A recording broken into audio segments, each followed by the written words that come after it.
संजय भाटिया कांग्रेस विधायक भी आ चुके हैं। कांग्रेस विधायक आ चुके हैं। नामांकन की जस्सी पेटवाड़ यहाँ पर पहुँच गया है। भाई साहब, नामांकन हो गया है? कांग्रेस खुद हमारे साथ हाँ जी नामांकन भर लिया गया? हाँ जी, नामांकन प्रक्रिया चल रही है और ये जीत का नामांकन है।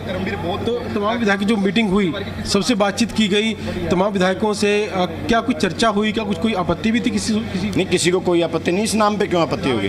एक गरीब दलित परिवार से कैंडिडेट है और जो लोग बात करते थे कि भाई 100 करोड़ रुपए लेके राज्यसभा का उम्मीदवार बनाते हैं, धनाढ़ लोगों को राज्यसभा का उम्मीदवार बनाते हैं, जैसे भारतीय जनता पार्टी ने बनाया है।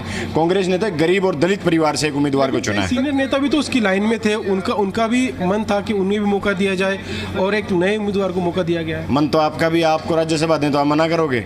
मन से क्या होता है? टिकट एक आदमी को ही मिलती है और उनको करमवीर बोध जी को मिली। और बहुत, मैं तो ईमानदारी से कहूँ, एक गरीब और आम परिवार से होने के नाते इतना ही कहूँगा कि बहुत शानदार डिसीजन, बहुत शानदार कैंडिडेट कांग्रेस पार्टी लेके आई है। और एक जितना, जब एक आम तबके से उठ करके, एक दलित तबके से उठ करके कोई व्यक्ति वहाँ सदन में अपनी बात उठाएगा तो उसके साथ हजारों दलितों की, करोड़ों आम परिवारों की आवाज़ उठेगी। आज नामांकन का आखिरी दिन है और प्रक्रिया चल रही है और निर्दलीय जो उम्मीदवार की चर्चाएं वो भी हालांकि चल रही हैं, क्योंकि 3 बजे तक का समय नामांकन करने का कि निर्दलीय उम्मीदवार भी आ सकता है। और ऐसा होता तो कांग्रेस के लिए कहीं मुश्किल जरूर होगी। नहीं, कांग्रेस के लिए क्या मुश्किल होगी?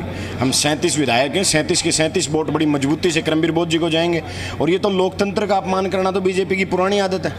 ये तो बीजेपी लोकतंत्र का अपमान करेगी अगर तीसरा कैंडिडेट लेके आती, क्योंकि पता है संख्या बल बीजेपी के पास भी है, संख्या बल कांग्रेस के पास भी है।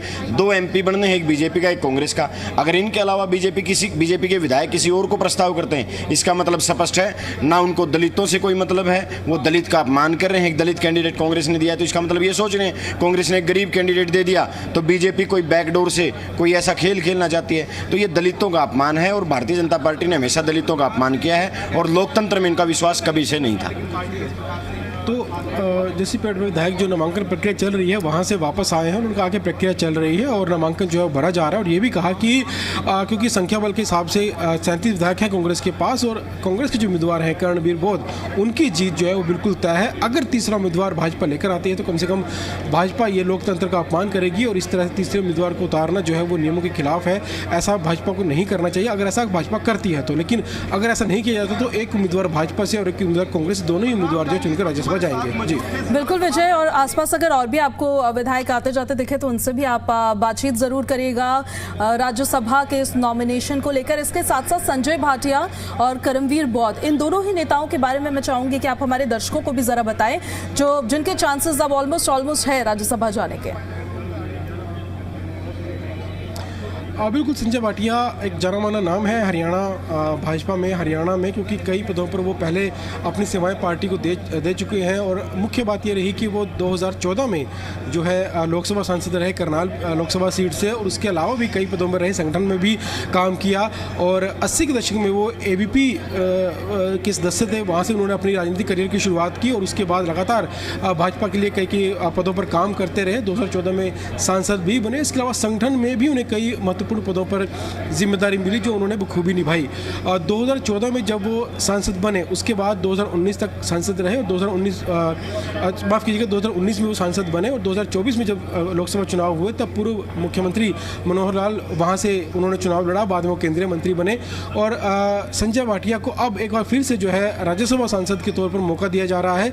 और क्योंकि संख्या बल के बारे में पहले हम चर्चा कर चुके हैं, उनकी जीत तय है, वो यहाँ से चुनकर जो है राज्यसभा जरूर जाएंगे।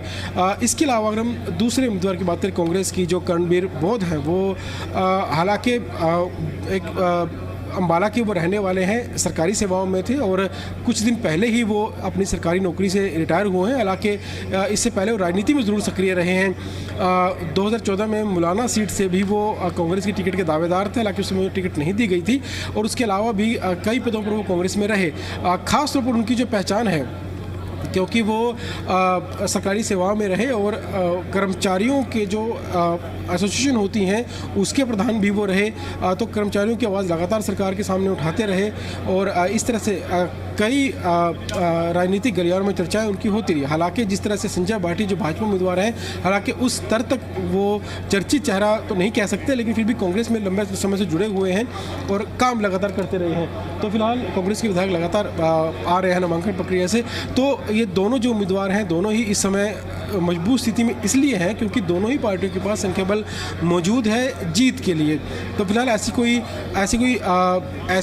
इस समय कोई ऐसी बात नहीं है जिससे ऐसा लगे कि दोनों उम्मीदवारों में से किसी एक उम्मीदवार को खतरा हो सकता है। लेकिन अगर तीसरा उम्मीदवार मैदान में आता है तब कांग्रेस के लिए थोड़ा मुश्किल जरूर होगा। लेकिन उसको लेकर भी कांग्रेस के जो लोग हैं वो आरोप ये लगा रहे हैं कि अगर तीसरा उम्मीदवार भाजपा लाती है मैदान में तो ये लोकतंत्र के खिलाफ होगा। इस तरह से नहीं किया जाना चाहिए क्योंकि दोनों ही पार्टियों के पास जो पर्याप्त विधायक और दोनों ही पार्टियों से एक एक जो उम्मीदवार है वो चुनकर राज्यसभा जाना चाहिए। ठीक, विजय, हम लगातार आपसे अपडेट्स लेते रहेंगे, आप नजर बना के रखिएगा। बहुत शुक्रिया आपका इन सारी जानकारियों के लिए।